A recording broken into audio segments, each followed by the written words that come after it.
അതിനകത്ത് തന്നെ ചിന്തിക്കാൻ തുടങ്ങി. ഞാൻ ഡെയിലി സ്വപ്നം കാണുമായിരുന്നു.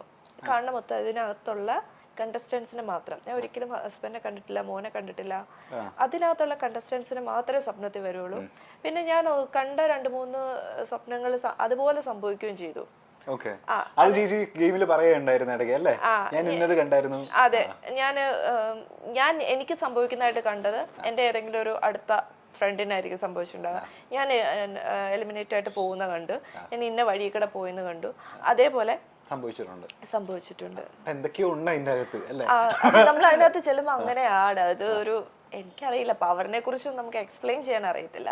സോ ഉണ്ട് എന്തൊക്കെയോ എവിടെയൊക്കെയോ ചെയ്യുന്ന. ഞങ്ങളപ്പോ കഴിഞ്ഞ ദിവസം സാബു ചേട്ടനെ ഇന്റർവ്യൂ ചെയ്തിരുന്നേ. അപ്പൊ സാബു ചേട്ടൻ പറയുകയാണ്, ഏതോ ഒരു കണ്ടസ്റ്റന്റ് പുള്ളിക്കാരൻ്റെ അടുത്ത് വന്ന് പറഞ്ഞത്ര അതിൽ നിന്ന് തകിട് കിട്ടിയത്രേ.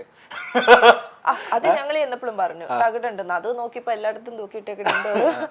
അത് എനിക്കറിയത്തില്ല. അതിപ്പം ഓരോരുത്തരുടെ വിശ്വാസമാണ്. ഇപ്പൊ ഈ തകിട് എന്നൊക്കെ പറഞ്ഞാൽ അവരുടെ വിശ്വാസമായിരിക്കും. നോർത്ത് ഇന്ത്യയിലെല്ലാം നടക്കുന്നത്. അപ്പൊ അവർക്ക് ചിലപ്പം ഓരോ ബിൽഡിങ്സിനും ഈ എനർജിയുടെ ഇത് കീപ്പ് ചെയ്യാൻ വേണ്ടിയിട്ടൊക്കെ. അപ്പൊ നമുക്കറിയത്തില്ല. പക്ഷെ ഞാൻ എന്തായാലും എല്ലാ ദിവസവും മുട്ടുമെന്ന് പ്രാർത്ഥിക്കായിരുന്നു സേഫ് ആയിട്ട് പുറത്തിറങ്ങി. അതുപോലെ അറിയാൻ എല്ലാവർക്കും കോമൺ ആയിട്ട് അറിയാൻ താല്പര്യമുള്ള ഒരു കാര്യമായിരുന്നു. അതായത് ഓഫ് കോഴ്സ് ഇതൊരു പേയ്മെന്റ് കിട്ടുമെന്ന് അറിയാം. ഇതെങ്ങനെയാണ്, വീക്കിലി ആണോ ഇതിന്റെ പേയ്മെന്റ് വരുന്നത്, അല്ലെങ്കിൽ ഡെയിലി ബേസിസിലാണോ ഇതിന്റെ പേയ്മെന്റ് പോയിക്കൊണ്ടിരുന്നത്? പറയാൻ പാടില്ല. ഇത് പറയണ്ട, എമൗണ്ട് ഞാൻ ചോദിക്കുന്നില്ല. അത് വീക്ക്ലി ബേസിസ് ആയിരുന്നോ അല്ലെങ്കിൽ ഡെയിലി ബേസിസ് ആണോ? അത് രണ്ടും ഓരോരുത്തർക്ക് അത് അവര് ചാനൽ ഫിക്സ് ചെയ്യുന്നതാണ്. അത് ഡിപ്പെൻഡ്സ്. നമുക്ക് വേറൊരു കണ്ടസ്റ്റന്റിന്റെ പോലും അറിയത്തില്ല, സംസാരിക്കാൻ പറ്റത്തില്ല. ചേട്ടൻ എപ്പോഴെങ്കിലും ഓഫർ വന്നിരുന്നോ ബിഗ് ബോസിലേക്ക്? ഈ പറഞ്ഞ പോലെ നേരത്തെ അപ്പൂസ് പറഞ്ഞ പോലെ നിങ്ങൾ രണ്ടുപേരും കപ്പിൾ ആയിട്ടാണ് വരുന്നത് എന്നുള്ള റൂമർ ആ സമയത്ത് ഉണ്ടായിരുന്നു. രണ്ടുപേരും കപ്പിളായിട്ട് ഒറ്റ കണ്ടസ്റ്റന്റ് ആയിട്ടാണ് വരുന്നത് എന്നുള്ളത്. നമ്മൾ ഒന്നിച്ചു പോരുന്ന എന്തായേനെ? ആദ്യത്തെ ആഴ്ച തന്നെ തിരിച്ചിങ്ങി വരാറുണ്ട്. ചേട്ടൻ ഓഫർ ഉണ്ടായിരുന്നോ? ഇല്ല, ഓഫർ ഒന്നുമില്ല. എനിക്ക് വിളിച്ചില്ല. ഞങ്ങളുടെ എന്താ പറയാ, ഞങ്ങക്ക് കഴിഞ്ഞ വർഷമാണ് ഞങ്ങൾ ഇങ്ങനെ ഒരു സംഗതിയെ ചിന്തിച്ചിട്ടുണ്ടായിരുന്നില്ല. അപ്പോൾ കഴിഞ്ഞ വർഷമാണ് യാദർശികമായിട്ട് ധന്യക്ക് ഇങ്ങനെ ഒരു ഓഫർ വരികയും അത് വന്നു. അതിന് മുമ്പത്തെ വർഷമെല്ലാം ധന്യ ബിഗ് ബോസിൽ പോകുന്നുണ്ടെന്ന് പറഞ്ഞൊക്കെ ന്യൂസ് പറഞ്ഞിട്ട് കാര്യമില്ല. അടുത്ത സീസണിൽ ചേട്ടനെ വിളിച്ചു കഴിഞ്ഞാൽ ചേട്ടൻ പോവോ? അന്ന് നമുക്ക് ഒന്നാമത്തെ കാര്യം, എനിക്ക് അതിനുള്ള ഒരു അതിനെപ്പറ്റി ഞാൻ ചിന്തിച്ചിട്ടില്ല. ഞാൻ ഇങ്ങനെ ഒരു ഹൗസിനകത്ത് പോകുന്നതിനെ പറ്റി ഞാൻ അതിനകത്ത് നിന്ന് ഞാൻ എന്നെ സങ്കല്പിച്ച് ഞാൻ കണ്ടിട്ടൊന്നുമില്ല. അപ്പൊ ഇതുവരെ എന്തായാലും എനിക്ക് കോളൊന്നും വന്നിട്ടില്ല. ഞാനും ഇതുപോലെ ചിന്തിച്ചോണ്ടിരുന്ന കേട്ടോ. ഇപ്പൊ പറഞ്ഞ പോലെയൊക്കെ എനിക്ക് അതിനകത്ത് പോണെ കുറിച്ച് ചിന്തിക്കാൻ പറ്റത്തില്ലായിരുന്നു.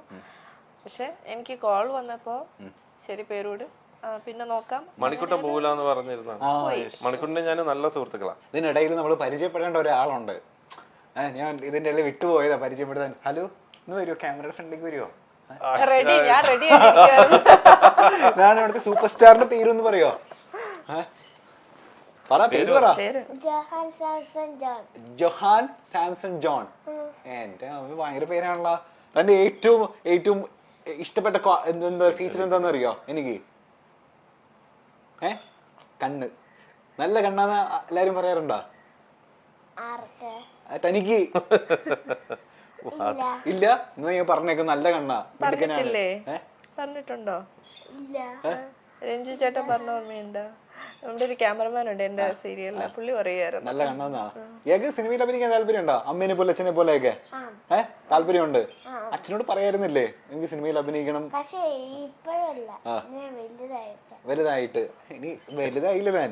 അവൻ കുഞ്ഞല്ലേ? 9 വയസ്സായിട്ടുള്ളോ? പ്രായമൊന്നും പറയണ്ട. ക്ലാസ്സിൽ ചെല്ലുമ്പോ പറയാറുണ്ട് പിള്ളേരൊക്കെ അച്ഛന്റെ അമ്മയുടെ ഫാനാണ്, അമ്മ എന്തെടുക്കുന്നു അച്ഛൻ എന്തെടുക്കുന്നു എന്നൊക്കെ ചോദിക്കാറുണ്ടോ? അറിയോ പിള്ളേർക്കൊക്കെ? അറിയോ അമ്മ ആക്ട്രസ് ആണെന്നും അച്ഛൻ? അപ്പൊ താനെന്ത് പറയും?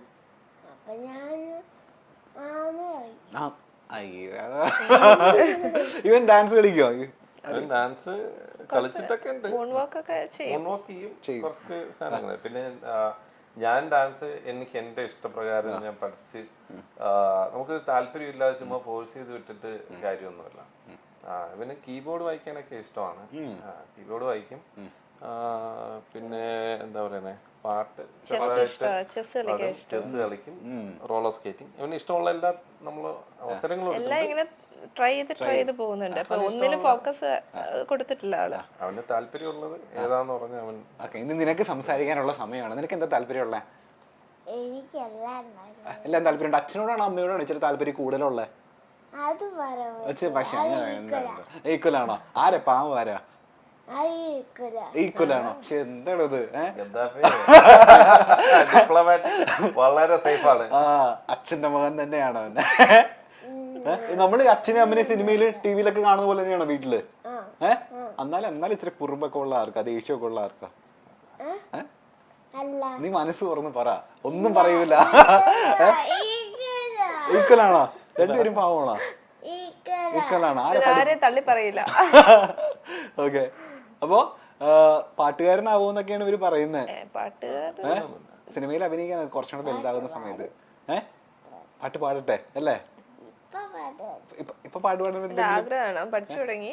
പക്ഷെ വലിയ അങ്ങനെ അത്ര, പക്ഷെ അവൻ കീബോർഡൊക്കെ വായിക്കാൻ ഇഷ്ടമാണ്, പാട്ട് പഠിക്കാനും ഇഷ്ടമാണ്, എല്ലാത്തിനോടും ഇഷ്ടമുണ്ട്. ഓക്കെ, എന്തായാലും താങ്ക് യു മാൻ.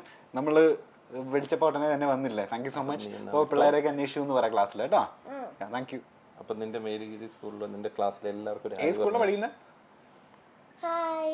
ഏത് സ്കൂളിലാണ് പഠിക്കുന്നത്? മേരിഗിരി പബ്ലിക് സ്കൂളിൽ എല്ലാവർക്കും ഒരു ഹായ് പറഞ്ഞുതരാ. തീർന്നാ? അത്രയുള്ള? Thank you ma'am, thank you so much.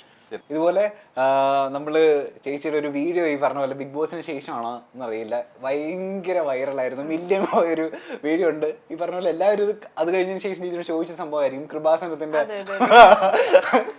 Date ഒക്കെ ഓർമ്മയുണ്ടല്ലോ അല്ല? ഇപ്പൊ അയ്യോ, ഞാൻ അത് കേട്ടാണ് ഓർത്തെടുത്തത്. ഓർമ്മിപ്പിക്കല്ലേ? അവിടെ നിന്നപ്പോ ഡേറ്റ് ഞാൻ പറഞ്ഞങ്ങ് ഒരു പറഞ്ഞങ്ങ് പോയി. കുറച്ചിന് എനിക്ക് മനസ്സിലായി, ഓക്കെ ഡേറ്റ് മാറി. പിന്നെ ഞാൻ ഓർത്ത് എന്ത് കാര്യം ഇരിക്കുന്നു തിരുത്തി പറയണ്ട, ഞാൻ സാക്ഷ്യം പറഞ്ഞങ്ങ് പോണു. ഈ ഡേറ്റിലൊന്നും നമ്മൾ അത്ര ശ്രദ്ധിച്ചില്ല. ഇത് ഇവര് സാക്ഷ്യങ്ങളെല്ലാം ഇവര് വീഡിയോ എടുത്ത് അവരുടെ യൂട്യൂബിൽ ഇടുമെന്നും ഇത് ഇത്ര ലക്ഷങ്ങൾ കാണുമെന്നും ഇതിന്റെ ഇടയിൽ നമ്മളെ ട്രോളാൻ ആളുകൾ വരുമെന്നും നമ്മൾ പ്രതീക്ഷിക്കുന്നില്ലല്ലോ. അപ്പൊ അത് ഞാനങ്ങ് വിട്ടു. ഞാൻ പറഞ്ഞ ഡേറ്റ് ഇത്ര തെറ്റിയിട്ടുണ്ട് എന്നൊക്കെ പറഞ്ഞങ്ങ് പോയി. കുറച്ച് കഴിഞ്ഞപ്പോഴാണ് ഡേറ്റിന്റെ വേൾഡ്, ഡേറ്റിനെ മാത്രം പറഞ്ഞെങ്കിൽ വിഷമമൊന്നുമില്ലായിരുന്നു. പിന്നെ ഡേറ്റ് അല്ല, ഞാൻ അവിടെ പോയതിന്റെ ബേസിൽ എന്തൊക്കെ നെഗറ്റീവ് കമന്റ്സ് യൂഷ്വലി വന്നത്? പൈസ വാങ്ങിച്ച് പറയാന്ന് പറയുന്നത് അതൊരു ഒരാളുടെ ഒരു വിശ്വാസത്തെ അത് പറയുന്നത്. ഒന്ന് എനിക്ക് കൃപാസനം പോലെയുള്ള ഒരു ഇതിന് ക്യാഷ് മേടിച്ച് നമ്മൾ പോയി ചെയ്യേണ്ട ഒരു കാര്യമൊന്നുമല്ല. കാരണം ഞാനൊരു ബിലീവർ ആണെന്ന് എല്ലാവർക്കും അറിയാം. അപ്പോൾ അങ്ങനെ ചെയ്യാൻ നമ്മൾ വിശ്വസിക്കുന്ന ആരും പോയി ചെയ്യത്തില്ല. ഇങ്ങോട്ട് കാശ് മേടിച്ച് നമ്മള് ബേസിക്കലി നമ്മളെ പഠിപ്പിക്കുന്ന തന്നെ അങ്ങോട്ട് കൊടുക്കുക എന്നുള്ളതാണ്. അപ്പൊ നമ്മൾ ഇങ്ങോട്ട് മേടിച്ചിട്ട് നമ്മൾ ഇങ്ങനെയുള്ള കാര്യങ്ങൾ ചെയ്യത്തില്ല.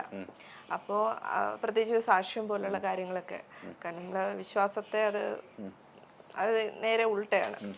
അപ്പം അങ്ങനെ പറഞ്ഞപ്പോ വല്ലാതെ ഫീലായി. കാരണം ഇങ്ങനെ ഒരു ബാക്കി ഇപ്പൊ ഡേറ്റ് തെറ്റിന് ട്രോളൊക്കെ ഞാൻ പ്രതീക്ഷിച്ചു. കാരണം ചിലപ്പം അത് വരാം. പക്ഷെ ഇത് കാശ് മേടിച്ചു.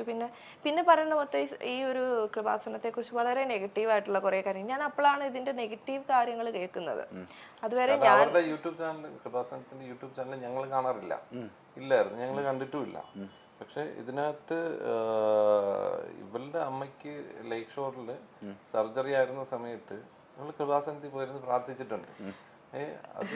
അത് ആ മൊമെന്റ് ഒന്നും ഇവർക്ക് ആർക്കും മനസ്സിലാവില്ല. ഇതിപ്പം ഈ അമ്മയുടെ കാര്യം പോലും അറിയാവുന്ന ഒരാളോട് ഇരിപ്പുണ്ട്, അതുകൊണ്ട് എനിക്ക് ഇതിനകത്ത് ഈവൻ ഈ നിങ്ങളുടെ മൈൽ സ്റ്റോൺ അല്ലേ, നിങ്ങള് ഗദ്ദാഫിയുടെ പ്രൊഡ്യൂസറിന് തന്നെ മീറ്റ് ചെയ്തിട്ടുള്ളത് പ്രൊഡ്യൂസർ തന്നെയല്ലേ ഈ പ്രോഗ്രാം പ്രൊഡ്യൂസർ? ഈ പ്രോഗ്രാമിന്റെ PR-ക്ക് അവിടെ ഇരിക്കുന്ന ആളിന് വളരെ നന്നായിട്ട് അറിയാവുന്ന പറഞ്ഞാൽ അദ്ദേഹം ലേക്ക് ഷോറിൽ മീറ്റ് ചെയ്തിട്ടുണ്ട്. എപ്പോഴെന്ന് പറഞ്ഞാൽ അവിടുത്തെ മീഡിയ ടീമിൽ വർക്ക് ചെയ്തുകൊണ്ടിരുന്നപ്പോ ധന്യയുടെ അമ്മയുടെ സർജറിയുടെ സമയത്ത് അവിടെ പോയിരുന്നു. ആ സമയത്താണ് നിങ്ങളുടെ PR കണ്ടിട്ടുള്ളത്. ഇനി ചിലപ്പോ നമ്മൾ പൈസ കൊടുത്ത് നിങ്ങളെ പോലൊരു ടീമിനെ ഇറക്കി ഗദ്ദാഫിക്ക് ഏറിൽ പോവാം, അങ്ങനെയും പറയും. ഒരു സാധ്യതയില്ല. നമ്മൾ 10 പൈസ മുടക്കിയിട്ട് ഇങ്ങനെ ഒരു കാര്യം നമ്മളെ ബേസിക്കലി അറിയാവുന്നവർക്ക് അറിയാം, ഒരു സാധ്യതയില്ലെന്ന്. പക്ഷെ അറിയില്ലാത്തവർക്ക് തോന്നും ചിലപ്പോ അങ്ങനെയാണ്.